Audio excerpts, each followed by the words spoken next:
Hey guys, so recently I was on Instagram and I saw a post where somebody was cutting a groove on his router table, and when he went to widen the groove a little bit, he cut on the inside of the board closer to the fence to take off a little bit more, and it shot forward.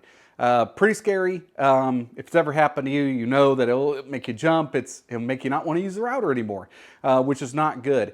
So I'm going to show you guys on the router table how the router bit spins, what side of the bit cuts, and hopefully show you, if you're in that same situation, you don't have to second guess, is this going to jump on me? Is it, safe?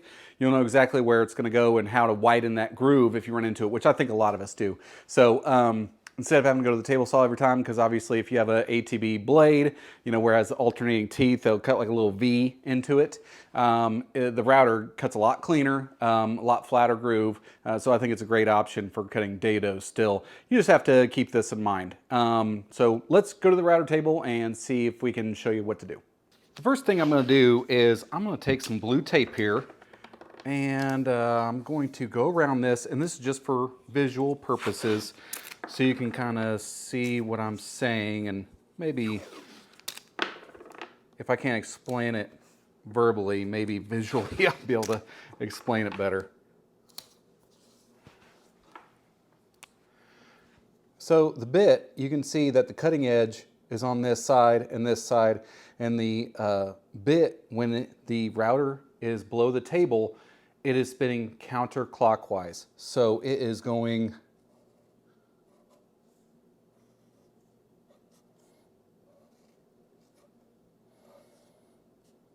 that way. Okay? So if you can imagine a piece of wood, let me grab a little piece here. This obviously is not even plugged in. This is for demonstration only. So if you are moving your piece like this, the cutter is spinning counterclockwise and the cutting edge is pushing against the wood. So when you are cutting against it, now imagine this has a fence, you're pushing against it. But imagine if you were on the other side, that bit's still spinning the same direction and you are not pushing against it, you're spinning with it, and that's when it doesn't cut into it, it grabs it and pushes it that way. So hopefully that was kind of easy to see, but let me grab another piece and I'll show you. The real trouble is when you do a climb cut and you don't even realize it. Okay, so I got a piece of plywood here, and I'm going to go ahead and cut a dado right through the end of it. Not, through obviously, but I'm going to cut through it all the way. And then I'll kind of show you what I'm talking about when I talk about a climb cut on something like this. And this by far, in my opinion, is the biggest mistake that people make when cutting out grooves. So basically I got a 3/8 bit here. So say you need a little bit more. You need a 1/2 inch, but you don't have a 1/2 inch bit. So you're like, I'll just run it through twice, right? Well, basically what you're going to do is cut once, and then, do you cut it more that way or that way? That's where the mistake happens. So let me go ahead and cut this, and then I'll, see if I can't explain it pretty well there. So let's go with our eyes and ears on, and let's cut through this.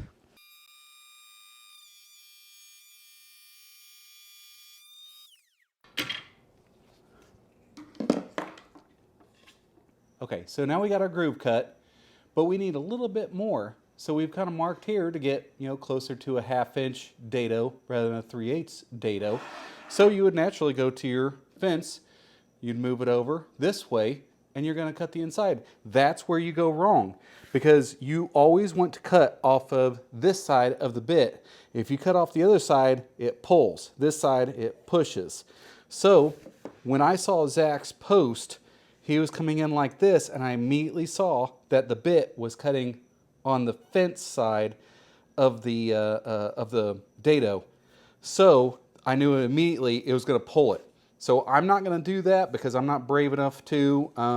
But even with grippers, even with stops, even with the guides, the JESSM guides, no matter what you do, this bit is powerful enough to take this and shoot it towards you, which can be dangerous. It'll ruin your piece, and it'll just ruin your enjoyment of woodworking. So if you have to do this, I would flip the piece over and move the fence, which I know this is, more to set up, but if you would move it there, let's mark that side there. We want to take off a little bit more. You would need to, come on, a little bit more, there we go. You would need to set it up to where it cut on this side of the board. So where it's, let's see, a pencil will be a little easier to see. You want to cut on this side. You don't want it cutting this side because that's when it will pull instead of push against. So that's where the climb cut happens and you don't even realize it because you just think, oh, I made my cut here. We'll just move the fence over just slightly and boom, you're on a climb cut and it's going to ruin your day.